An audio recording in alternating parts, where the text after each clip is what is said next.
আজকে আমার দুপুরের খাবার চেপা শুটকি আর সাথে আলু ভর্তা। হ্যালো এভরিওয়ান, আসসালামু আলাইকুম। কেমন আছেন সবাই? চলো দেখে আসি আজকে দুপুরে আমি কি খাওয়া দাওয়া সারলাম। তো এখানে চেপা শুটকি আর আলু ভর্তার কম্বিনেশনটা কিন্তু অনেক ভালো লাগে। তো আমাদের তো ওদিকে তো চেপা শুটকি তেমন একটা খায় না। তো আজকে চেপা শুটকিটা আমার শাশুড়ি রান্না করেছিল আর তার হাতে শুটকি রান্না অনেক মজা।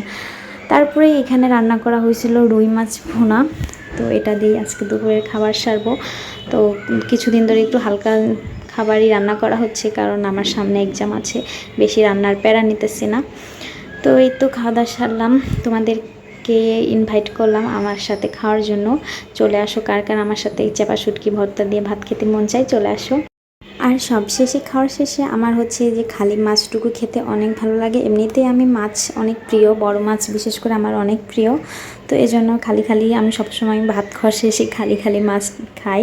আর আমার মতো এরকম কে কে মাছ খেতে পছন্দ করো খালি খালি খেতে ভাত ছাড়া, কমেন্ট করে অবশ্যই জানাবো। তো যাই হোক, আমার এই তো খাওয়া দাওয়া শেষ আলহামদুলিল্লাহ। আজকে যা খেয়েছি ভালোই খেয়েছি আলহামদুলিল্লাহ। আর এই মাছের কাঁটা তো ছাড়াই যাবে না, এটা তো আমার ফেভারিট। তো যাই হোক, আজকের ভিডিও এই পর্যন্তই। দেখা হচ্ছে নেক্সট কোনো ভিডিওতে। সবাই ভালো থাকবে, সুস্থ থাকবে। আবার কোনো পরবর্তী ভিডিও তোমাদের সাথে দেখা হবে। আল্লাহ হাফিজ, টাটা, বাই বাই।